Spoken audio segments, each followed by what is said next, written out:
other. When a black person buys a farm, you refuse. If it's not a white person, you stop the transaction.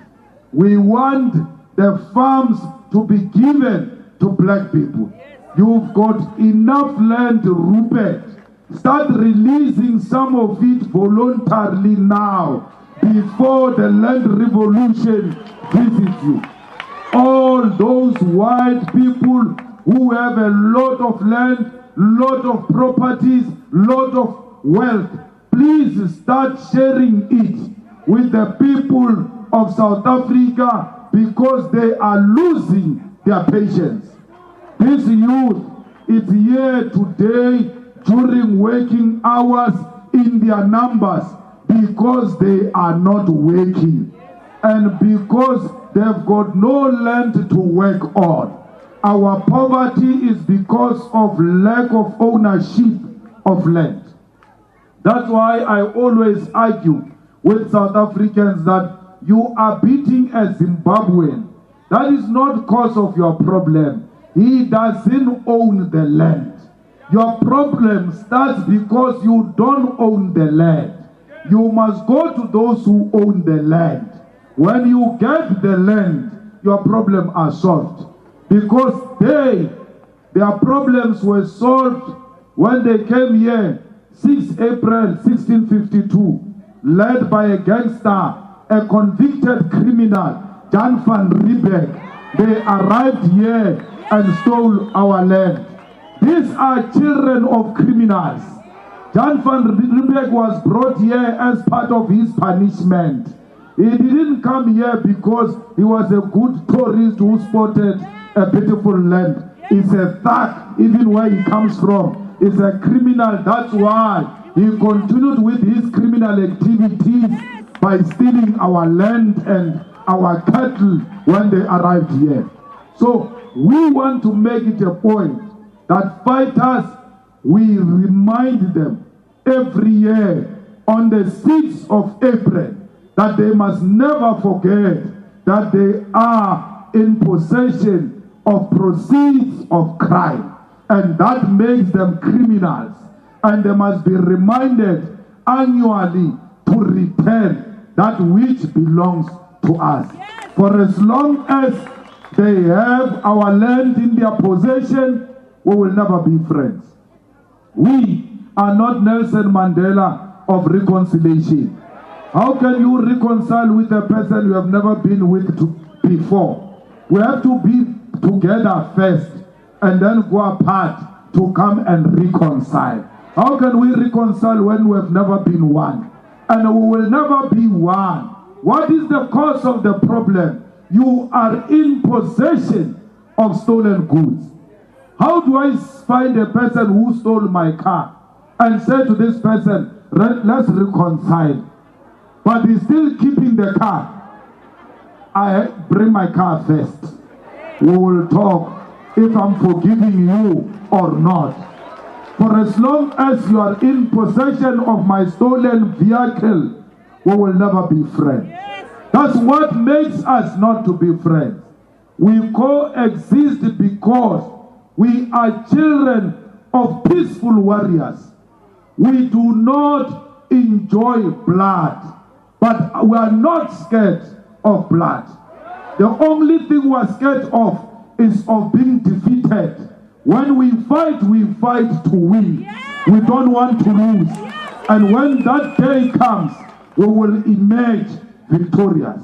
The reason we are not declaring war is not because we are cowards. We want a peaceful settlement of the land. Why?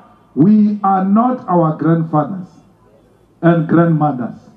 That treatment you gave to our grandparents, you will never give it to us.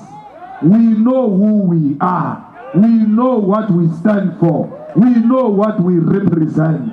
And we represent the future. And that future is the land. There is no future in South Africa without the ownership of the land by the people of South Africa. Indigenous people of South Africa. Stop this thing of saying, no, it was the Khoi and we were all here. Where? In Africa. Yes. Africa is one. We are one thing. Don't say here there was this one or that one before. We were all here because we are the koi and the koi is us. Why do you want to divide us and make us as if we are two different nations? We are not from Europe. The koi are not from Europe. You are from Europe. That's why we always remind you that don't be too comfortable. You are on a stolen land, and this land we demand it back. How can the rightful owners, so many years in Stellenbosch, we only have Kayamnandi? Only now the EFF has now occupied the land and called it Azania. We want more of such occupation so that we take our land and allow our people to stay, but also to farm. We need to start working the land. We don't want the land to settle only. We want commercial land to own properties. We want commercial land to own the wine farms. We don't want a rotten land. We want a fertile land, because in any way we are the ones who are working this land now. There is no white man who works the land. They exploit our people. We are not lazy. Stop asking us, what are you going to do when you get the land? It's none of your business. It's our land. We will decide what we do with it. You found us here working the land. When you came here, you did not come with a cattle. There is no cattle here that which they say this cattle is originally from Netherlands. There's no such a cattle. All of it came from here. The most beautiful one is called Nguni. How can Nguni come from Netherlands? It's Nguni because it comes from here. You found us having cattle and working the land. Stop asking us stupid questions. We know you are challenged, you are fools, but don't expose yourself. This land, we have been working it before Jan van Riebeck arrived here. He found us working it, pushed us to the useless land, and took the most fertile land. We want to return to the fertile land. We want to return in the farms where our great-grandfathers and mothers are buried, because that's where we belong.